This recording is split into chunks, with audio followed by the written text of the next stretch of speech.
South Folsom, good morning. Happy January 18th. What is today? The 18th? 2026. I have a couple wishes. I was going through a list of wishes I had this week of things I wish were true, but they're not. To go along with this series of things that we say that are true that are often not. You know what I wish? I wish when I sang, I sounded like Nicole sounds. Anybody else? I wish that buying athletic clothes counted as exercise. Anybody else? I wish that responding with the text, "I'll circle back," meant I didn't have to. Anybody else? I wish I could drink caffeine all day long without heart palpitations and the anxiety spiral that I experience. Anybody else? I wish that my stress would burn calories, but it doesn't. And do you know what I wish with all of my heart? Is that the phrase we're going after today, I wish it was true. Week one, I think we all know, like, our heart ain't always square, and sometimes, like we talked about last week, things that make you happy. I think all of us have a general sense that sometimes things are bad that make us happy. Like some of us, like some people may get happy over crack cocaine, and we can admit that that ain't good for us. Like, we can hold that one. I wish this one was true. I wish that time healed all wounds. Because if it did, it would mean that if we just keep living, then we'll all end up healed people in the end. That if we just live through it, we can just keep going with it, that time will do its miraculous work of healing us, and in the end, we're all just going to be healed people. And yet we know it's not true. The wounds that our heart bear witness to are the wounds I'm discussing, the ones that are shaped by things like betrayal or loss, shame, disappointment. And man, wouldn't it be great if they just healed if we let time do its work. But I've said this the whole series. That's the problem with the slogan-shaped life, because it sounds good until you try it, until you try to live by its principles. Now, I'm not saying that time doesn't interact with your pain. How could it not? Your pain exists in real time. Your life exists within time. So, of course, time may buy you more time. Time may calm you down when you're really angry. My therapist says this a lot. If I get to 6 on the anger scale, I gotta take 30 seconds. Time might buy you time to calm down. Time might maximize or increase your perspective on a given thing. Time may give you the opportunity to change and to grow, but I am saying this as clear as I can say it. If you're trusting time to be your healer, you're trusting the wrong thing. Time won't heal you. That's to miscategorize time's role. Time won't heal the wounds of your heart. But if we live by it, if we trust time, what it will do is it will teach us to live around our woundedness. It'll teach us to manage our wounds, to joke about them and not be fully honest about the fact that it still hurts. More often than not, time does not heal. Time teaches us to avoid. And then we think we've actually healed from it when all we've really learned to do is walk with the woundedness. But since it's so normal now, we misconstrue that for healing. I guess the greatest danger is when pain becomes so normal that it is, again, just part of us. But that's not time healing all wounds, friends. That is survival. But survival and healing are not the same thing. It's the point where you and I come to where we don't even call these things wounds or pain anymore. We call them, it is what it is. It is what it is. And if I could gently toss this on you, that's not healing. That's resignation. When you say it's okay, when somebody says they're sorry it happened, when you know it's not okay, time will not heal your wounds. Only what you do with time can. So that is our journey today. What do we do with the time and the fact that we carry wounds? You see, there's an ancient biography in the Bible that begins in the teenage years of a man named Joseph, who was born to a pretty important family. If you've ever heard the name drop slogan saying Abraham, Isaac, and Jacob, well, Jacob was Joseph's dad. And now complicate things. Several of you have kids in this room. We're about to have 2 kids and go from 1 to 2. Joseph, when he is born, comes into a family with 11 brothers and 1 sister. 13 of them all together, and God gave him a gift that not many people have. God made him a dreamer. And when I mean dreamer, I don't mean it like me, who's just kind of sitting around thinking of dreams that God could do and things that he would use us to accomplish. I literally mean God, in a way that he does for some, spoke to Joseph about the future in his dreams. And that feels magical to me. It does. There's something about that that just comes together with our humanness and the mystery of the divine that doesn't even fully make sense. When I dream, I don't remember anything. Anybody else in here is like, I think I dreamed last night. The only dream I remember is the ones where Casey is cheating on me with Italian men. Which happens more often than I would like to think it does. The dream, not the action. And that shouldn't expose anything about Casey. It just shows something about my subconscious and the things that I fear. But there are some people, and maybe you know someone like this. I have a best friend. Casey and I have a best friend as a part of a couple who is like this. They're in the room. I can name twice in the last year. The person has had a dream, and then what they dreamed about happened. And it's interesting, isn't the magic of how that could happen, that while the mind rests in this altered state of consciousness, that God uses the subconscious to present images like your brain is a screen while you're not even fully conscious, to declare to you things that are to come even before they arrive. And God gave this gift to a 17-year-old Joseph long before he had the ability to even understand what they meant. And then, as giftedness often does, jealousy presents itself in others around him. His brothers, who were meant to take care of him, at the time, Joseph is the youngest of the brothers. And his brothers are meant to take care of him, and they start making fun of his gift, and they call him a dreamer, but in a derogatory way. And they take him. And I want to be trauma-informed this morning, because reading Genesis in chapter 37 is painful to read. He's the youngest. He's a teenager. And his brothers, who were meant to take care of him, they take him and they throw him into a cistern. And then one day, they start to pull him out, and I can't help but wonder what Joseph thought. Are they pulling me out? Am I finally going to get to go home? Maybe they'll stop bullying me. Maybe they won't treat me this way anymore. Lo and behold, they are only pulling him out of the pit because merchants are passing, and his brothers are about to sell him into slavery. And they do. And then I read Genesis 37 in actual tears, because I am someone, it's a blessing and a curse. I am someone that even though they are black words on white pages, it feels living color to me. And I can't help but wonder, when the merchants took him away, is he weeping, begging them, guys, please don't do this. Please let me go home. Did he plead? Did he scream? Did he weep as they took him away? Knowing with every passing foot that he wouldn't see home again, that he wouldn't see his dad, that he wouldn't be able to sleep in it. He was going into slavery. I can't help but wonder if he begged them not to do it. The trauma and the brokenness and the injustice of that moment doesn't end in Joseph's story. He actually goes and works as a slave for a man named Potiphar. And one day Potiphar's wife tries to seduce him.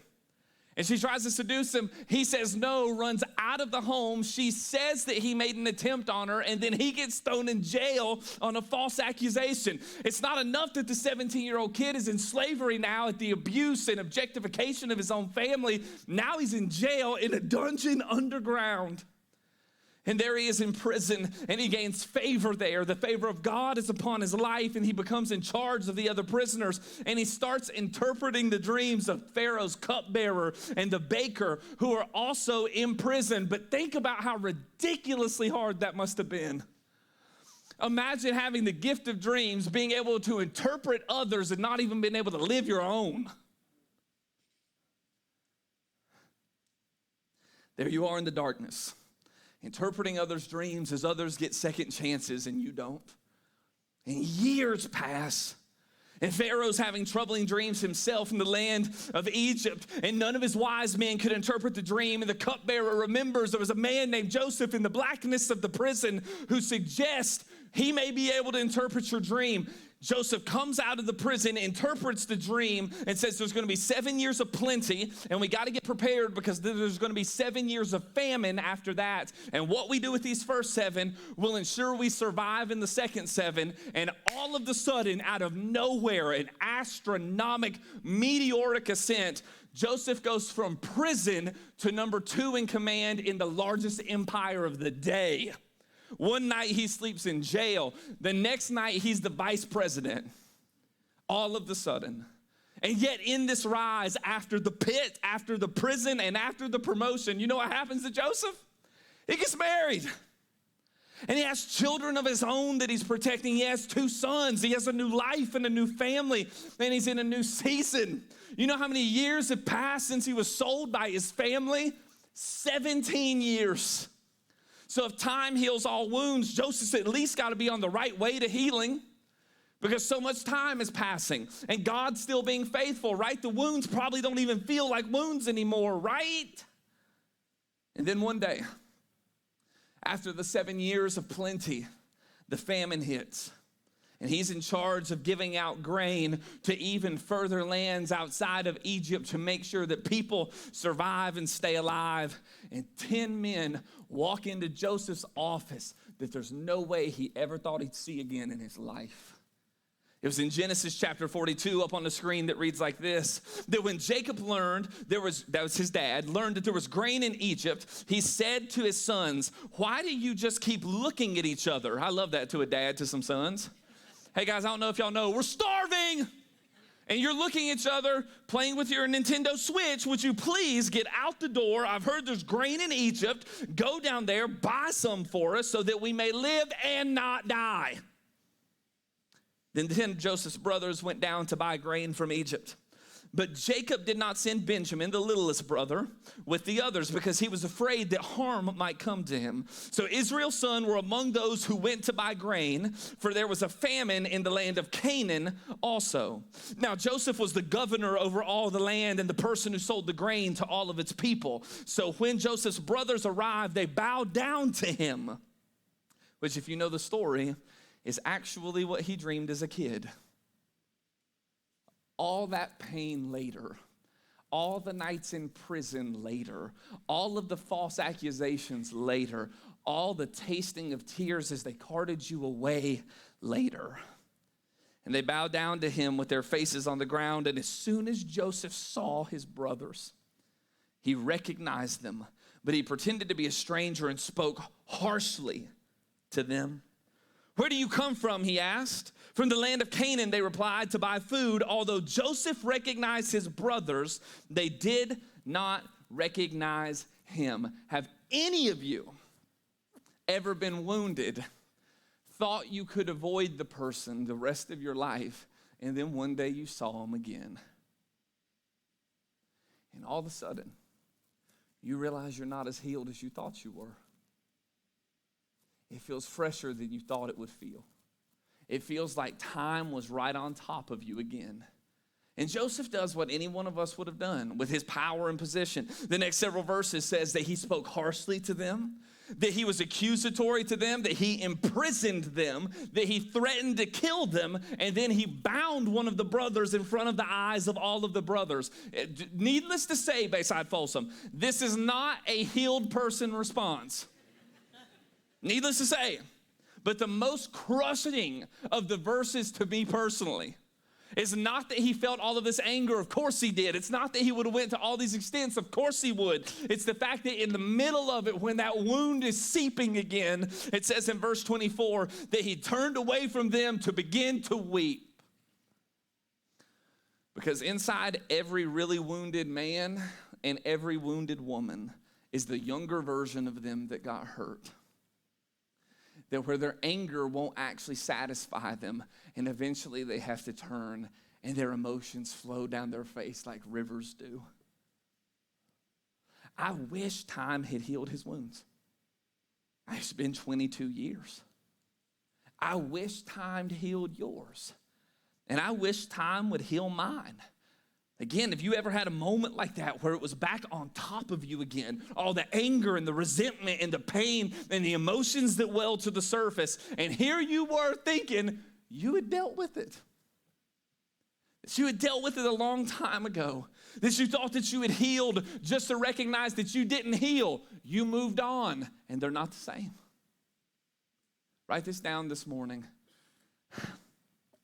There are probably some things you've moved on from that still need healing.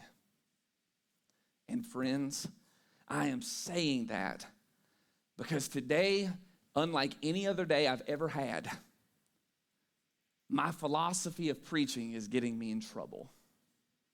Because my philosophy is that I preach at me. I grew up in the stuff that preached at others. I preach at me. And then know and trust that God is good enough to use it in your life. But dang it, this one's bad. I had moments in the first service, and I'm not going to try to pretend and recreate them. I had moments of conviction in the first service that I have never had speaking in my life. Because this week, somebody who betrayed me years ago, somebody who hurt me years ago, was potentially coming back around in some of my circles. And somebody let me know, how would you feel if they started coming back around and you saw them and they were back kind of integrated into certain things. And I saw my therapist on Thursday, and I said to her, I'm not good. I'm not cool with it. That person betrayed me. And I'm not cool with it. Actually, I am cool with it. And I looked her in the face and said, as long as I get one swing. Here's the problem. I meant it.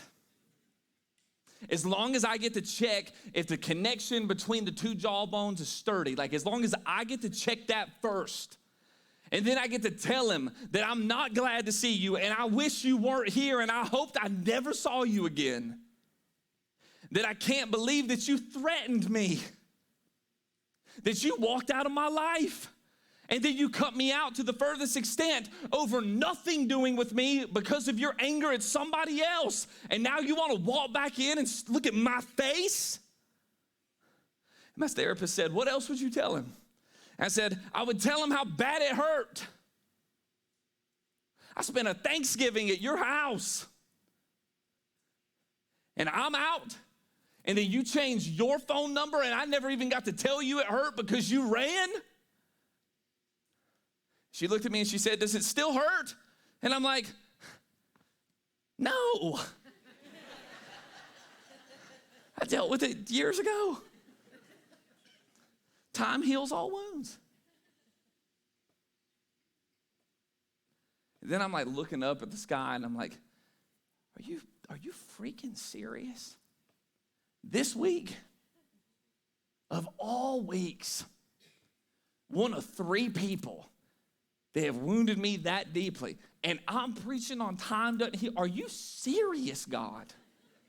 And I'm like, I got to find a different false phrase.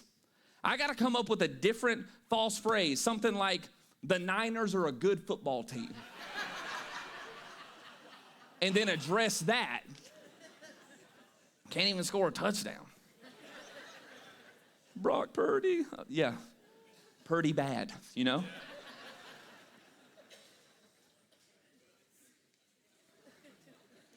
But honestly, I think that's just how God works with me.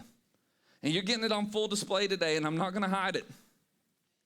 I think he knows that I can't do it. I can't stand up here and pretending some fecal matter is true and then fake this stuff. There are wounds in my life, clearly, that need more healing.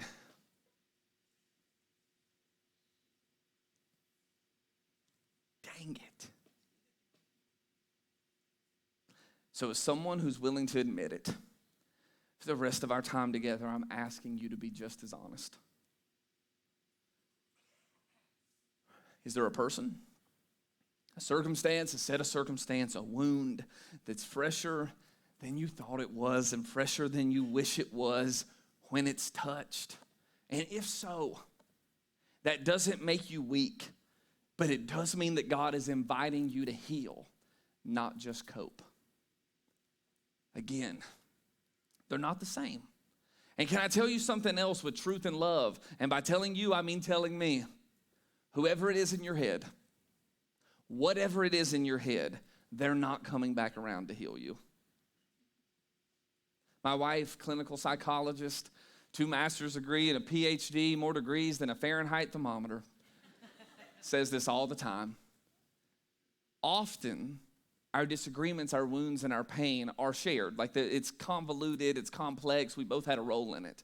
But often, your pain isn't your fault, but always your healing's your responsibility.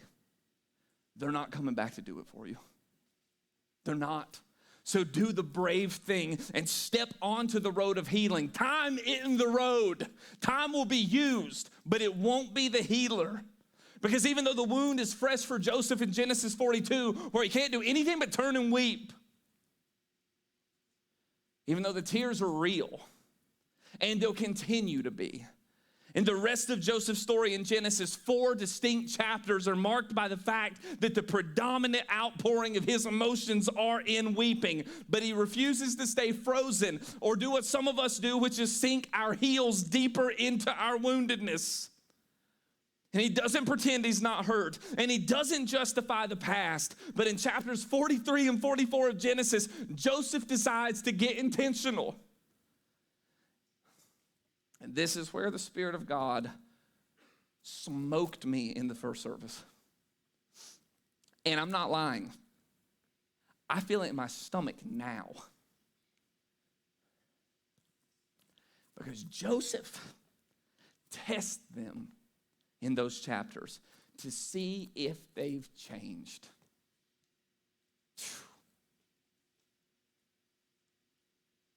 To see if they're the same people that hurt him. To see if they're the same people that sold him away. And in the moment that he sees that they're not, something changes. And I felt rattled with conviction in the first service. I paused for I don't even know how long and asked God if what I'm feeling right now is between me and you or if I should share it. And I shared it, and I'll share it with you. That felt so piercing to me. I don't even want to give the guy the chance. My therapist said on Thursday, well, what if he came back and repented? I said, I don't want him to. I don't want him to say sorry. And she said, why? And I said, because I don't want to forgive him. How real are we going to get? Too little, too late. Give me the one punch. Don't put me in position where I have to look at his change. Now, again, we're going to talk about this in a minute. It doesn't mean he gets same access in my life. But there's some of us, me included, that sometimes will take a chip and put it on our shoulder and make the chip part of our identity. I don't need him. Look what God's done in my life without him. I had a son he ain't never met. I don't need him. I don't want him. But I'm scared if I ever saw him and he's changed. Because maybe like I haven't changed as much as I thought I had. At the moment that he looks at Judah, it's God.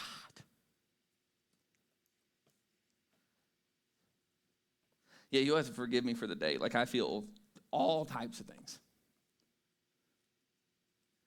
He looks at Judah, his brother, and he sees remorse all over Judah's face and the care that he has for his father and the care that he has for his other brothers and the wishing that what happened to Joseph never happened. But he's still the guy that actually uttered the words, let's sell him. And Joseph does what feels unfathomable to those of us who need more healing. He weeps out loud and he says, I am Joseph. It's me. And then he chooses to forgive him. And then he sends for his dad, Jacob, and sees him again, and he's full of tears. The last time he saw him was when he wasn't a slave, and he hadn't been to prison. And then he brings the whole family out to the land of Egypt, and Pharaoh gifts them the land of Goshen, where the family lives and thrives through the process they go on of forgiveness and reconciliation for the next 17 years. And then Joseph's dad dies. And everything we need to know, that I need to know about healing, happens when that moment where it's a before and after. Dad was with us and now he's not, changes. It's in Genesis 50, verse 15. And it reads like this. When Joseph's brothers saw their father was dead, they said, "What if Joseph holds a grudge against us now and pays us back for all the wrong that we did to him?" They've been living under his care for 17 years. But then in our humanness, right, like another situation breaks and you're like, well, maybe it ain't all healed.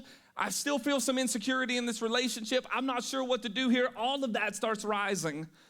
And so they went and sent word to Joseph saying, your father left these instructions before he died.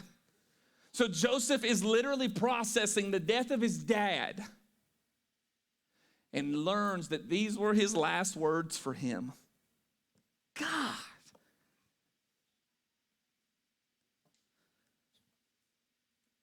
I ask you to forgive your brothers the sins and the wrongs they committed in treating you so badly. Now please forgive them the sins of the servants of the God of your father. And when their message came to him, Joseph wept. And his brothers then came and threw themselves down before him and said, "We are your slaves." But Joseph said to them, "Don't be afraid. Am I in the place of God? You intended to harm me, but God intended it for good. He intended it. He meant it. He used it to accomplish what is now being done, the saving of many lives. So then don't be afraid. I will provide for you and your children." And he reassured them and spoke, listen to it, kindly to them. Bayside Folsom, that's a healed response on display. And it tells us everything we need to know if we're going to actually walk the road and actually go after healing in our wounds. Point number one is this: we have to be people who can name the hurt. There is no healing, none possible in pretending. There's no healing in pretending. Jacob, the dad, calls it sin. He says that it was wrong, that they hurt you, that they bullied you. It's hard to even get these words out, that they sold you. And they lied about it, and it was sin, and it was wrong, and it was evil. Nobody in this passage turns around and goes, actually, you know what? Kiddo, it wasn't that bad. Nobody turns around and puts some Christian catchphrase on it and says, well, it all worked out in the end, so it's okay. That's garbage. It's not okay. It did matter. Nobody said, oh, you know what, let's not talk about it. Joseph does not call it a misunderstanding. He doesn't call it a personality clash. He doesn't call it unfortunate. He calls it what it is. He says it was sin and it was evil and it was wrong. It puts on display for us that we don't heal going around truth. We can only heal if we go through it. The only way to healing is through truth. That's the only way to get there. He calls it what it is. Name it, friend. And I know it hurts to say. I am painfully aware today. God, how hard it can be to say it. Especially when you want to be like, nah, I mean, it happened, but like, it doesn't hurt anymore. Name it. Call it what it is. Because you and I can't heal what we can't name. And we won't heal by pretending. Second, can I just skip it?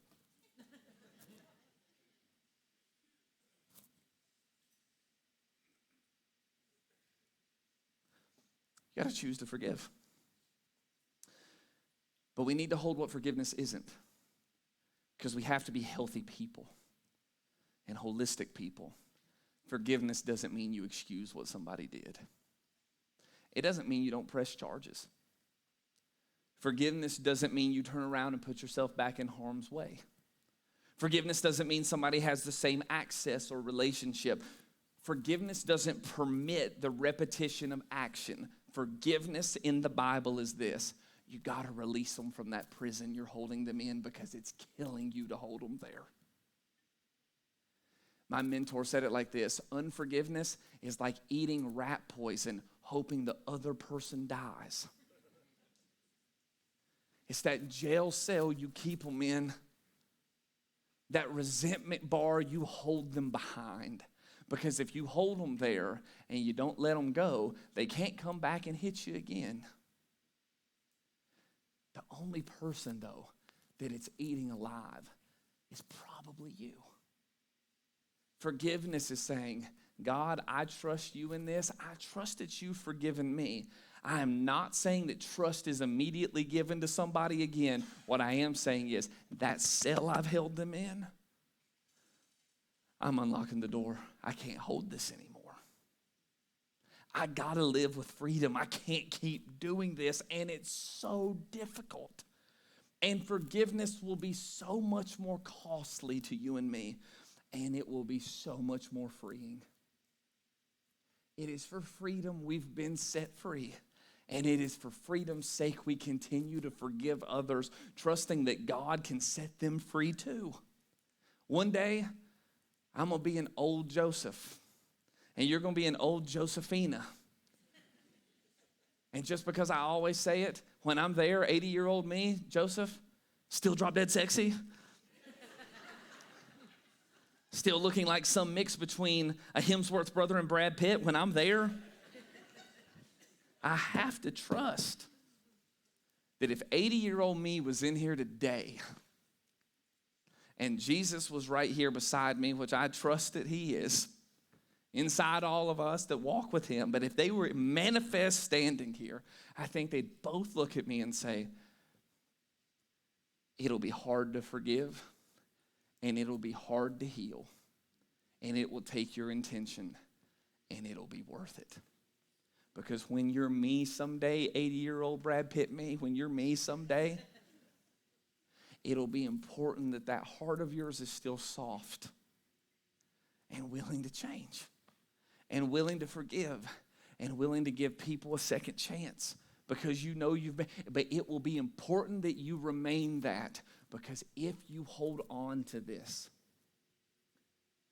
it won't be worth getting to me hard-hearted and cold, because unforgiveness and bitterness became the pathways that you chose to live.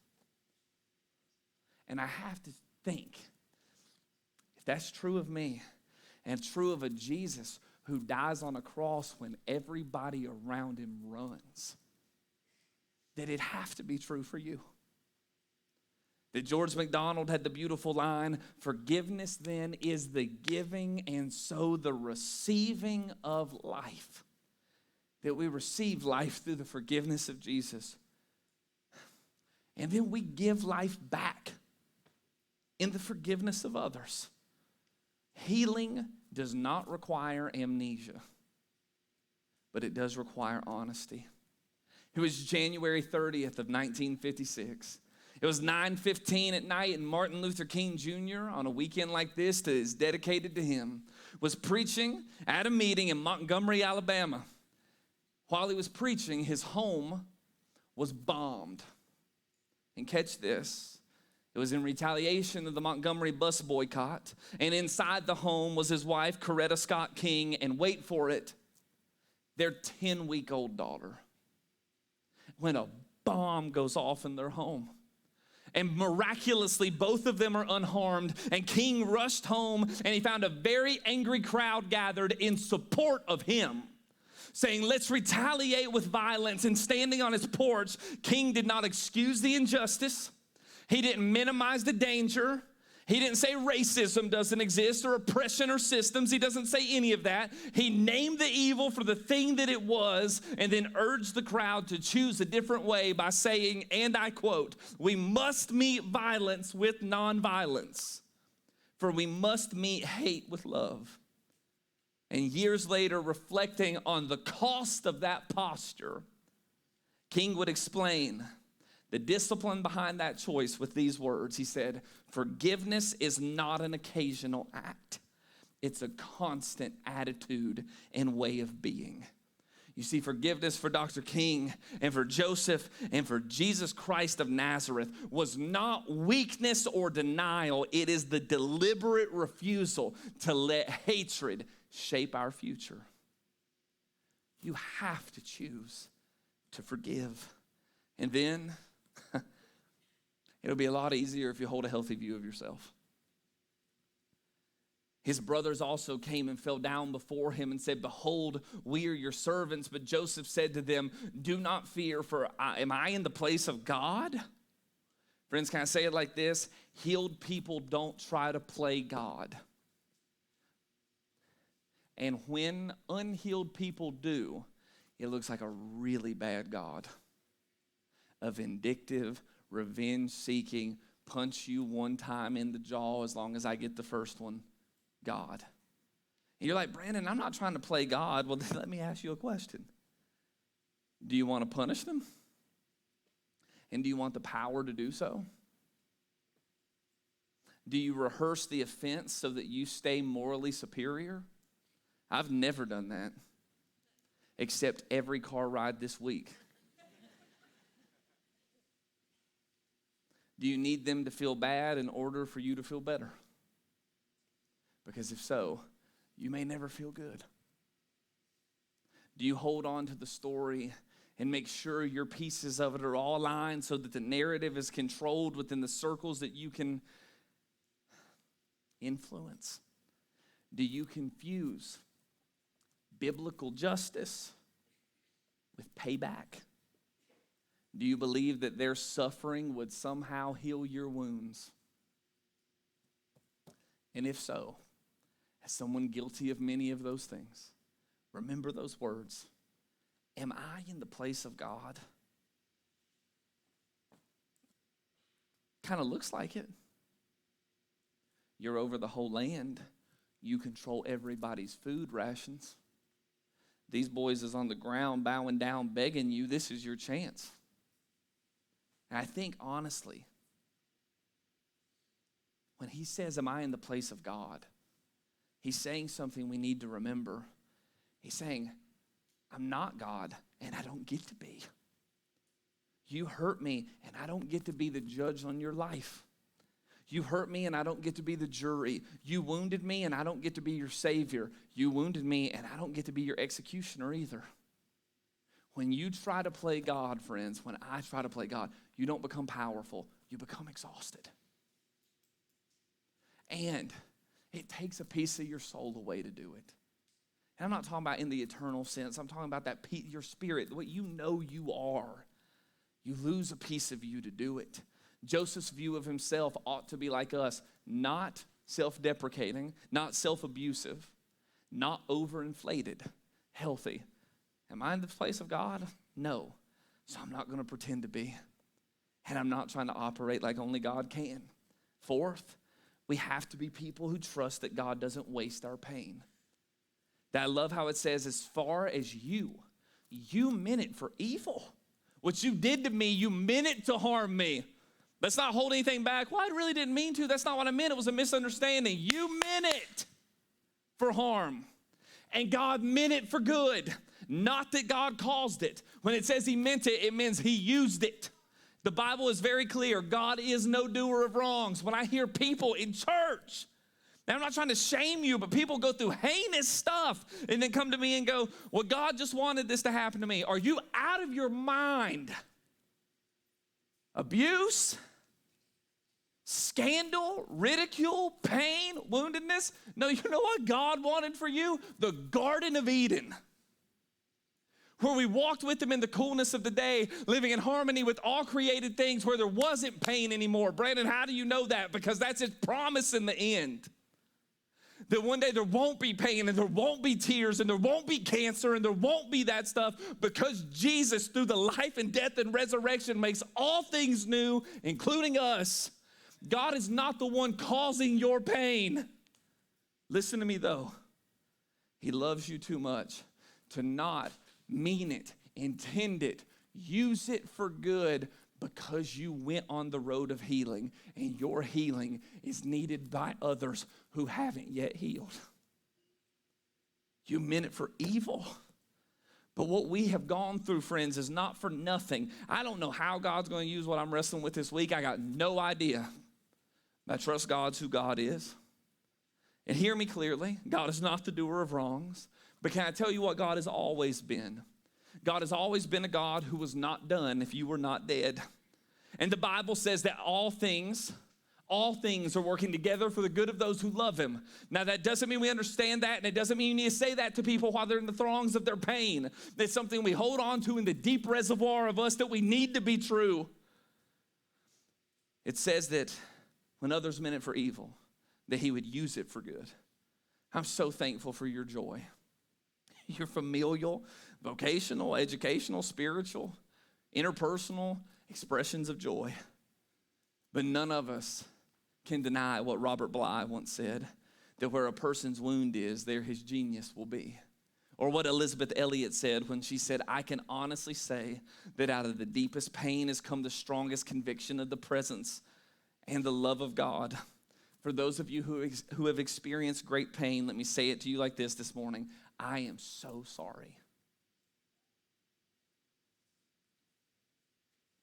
And you've come too far to quit. You've went through too much to stop. And future you and your kids and your friends and your future you needs healed you. Don't let the chip on your shoulder reign in your life, God's will in your life. I know this for certain, in ways that I don't understand, is to redeem your pain. And finally this, let healing shape your voice. Dang it.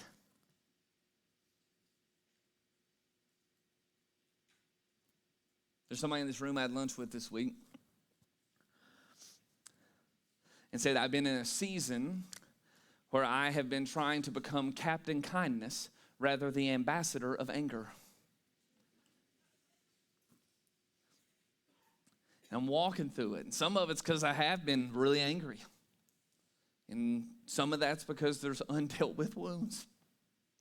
Genesis 50, he said, he reassured them and spoke kindly to them. Please, I'm begging you and I'm begging me not to miss that. Remember where we started. The first place in 42 where he sees his brothers, what's it say? He spoke harshly to them. Here we are 39 years later. And what's it say? He reassured them and was kind. That's freaking ridiculous.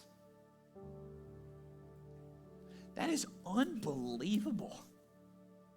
Friends, unhealed pain snaps, wounds back, and uses words as weapons, but healed people, and I'm not saying it's like this one day we're finally there. I'm saying those of us pursuing it and letting healing do its work in us as we walk with God, and he's doing his part and we're doing ours. Healed people reassure people. They're softened, and they speak life where fear lingers. Joseph doesn't just forgive them. He calms their fears. Hey, I'm going to take care of you and your kids. I'm not God. I have forgiven. You may have meant it this way, but God used it for good, and we're in a different place now than we even used to be.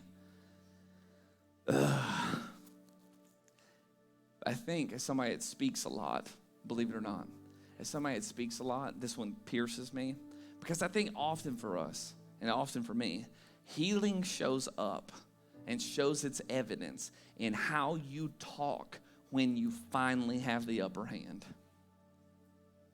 He's got all the power now. This is his chance. And he's kind. And he's soft. And he's changed. When the pain no longer controls your tone, you tend to know that healing is taking its root.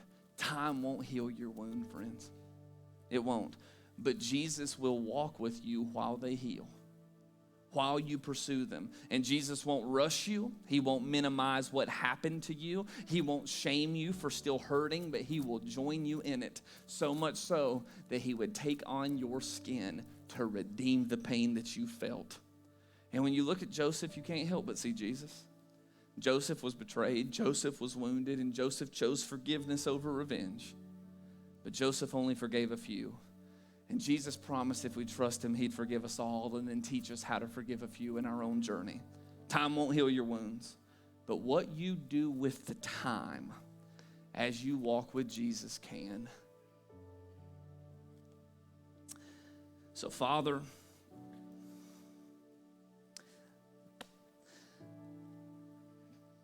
my prayer for us and me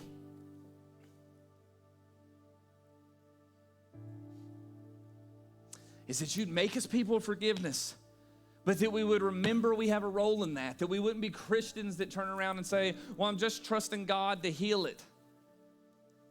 We're trusting you, and we know you mean for us to have a role in it. I think about the man at the pool of Bethesda, and you asked him, do you want to be healed? And then you didn't pick him up and put him on his feet. You told him to stand up and walk. You showed us in that you've done your part and you're asking us to do ours. We commit to doing it. I commit to doing it. And I don't want to do it. And many in here don't either. God, would you soften our hearts? Would you lead us to healing? Would we look more like Jesus because we pursued it with you? Would we take intentional steps, Father? And if there was somebody in here that didn't know Jesus before, would you remind them that the message of the gospel is that you were so affected and burdened by the brokenness that you would give yourself to solve the brokenness, so that those of us who believed in Jesus and the fact that life had won on the cross and through the resurrection, that you would give us yourself and walk with us as we become more like you. Would people trust in you today, God? And would we all trust you more to pursue your way of forgiveness? Time won't heal our wounds, but we promise today that we'll take the steps so that time, intention, healing, forgiveness, partnership with you and others, that we would be people of the way and that we would be people who sought to be whole. We pray this in Jesus' name. And everybody said,